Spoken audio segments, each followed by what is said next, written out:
Okay, so what do we do? What are the steps to take if we want to sketch the path of a particle and find the distance covered?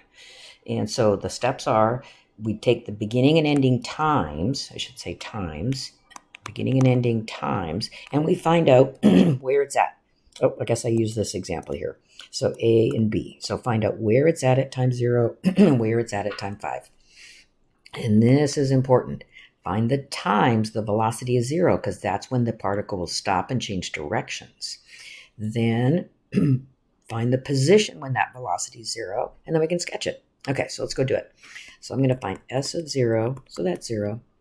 And then I'm going to find S of 5, and so that's 25 minus 30. So that gives me a negative 5. Wow, that's kind of weird. Okay, so this is position. This is where it's at, right? This is position. Okay, and then I'm just going to put in red. This is time, right? That's time in there. And this is time. Okay, so what I'm going to do is I'm going to make a black number line, and it's really just going to be like a ruler.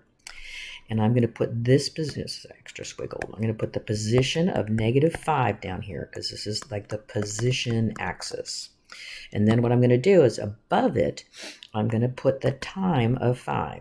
So t equal 5. And then here is the position 0, and this says at time 0. So, and it doesn't matter where I put the dots.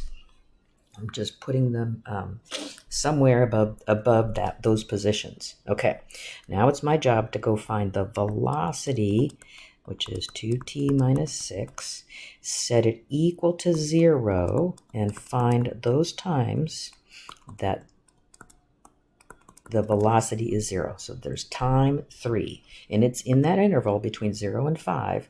So I need to go find out where that is. So I put it into the position function, right? So S of 3 will give me 9 minus 18. So that's negative 9. Okay, so that means this is the position of negative 9. So it's back here, right? And I'm using the time of 3. So right there, t equals 3. Okay, so I put all the pieces of the graph together. So I start at time 0, I move to time 3, and then I move to time 5.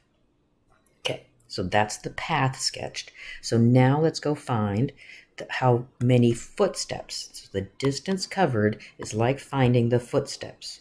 So let me make some room here. Okay, so I'm going to start at 0. I'm going to say, okay, we went from 0 back to negative 9. We never talk distance as negative number, so that's 9 footsteps I took.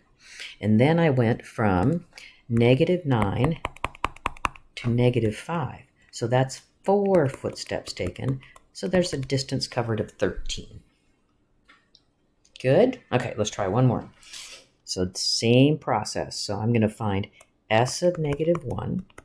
So it'll give me 1 plus 2 plus 2. So that gives me 5. And I'm going to find S of 3. So it'll be 9 minus 6 plus 2. And that's 5 also. Well, look at that. Okay, so I'm going to draw so these two here, I'm going to draw them in black. These are positions, right? So that means I'm just going to put 0 there just for reference. So here's 5. And that's where the position is. So now I want to label the times, right? So I'm going to have a time of negative 1 and a time of 3.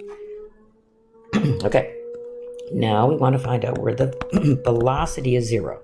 So let's go find the velocity, so 2t minus 2, and set it equal to 0, and I get t is 1. Okay, so now I want to find out where it's at time 1. So I'm going to put 1 into here, right? S of 1 will give me 1 minus 2 plus 2. So it's at 1.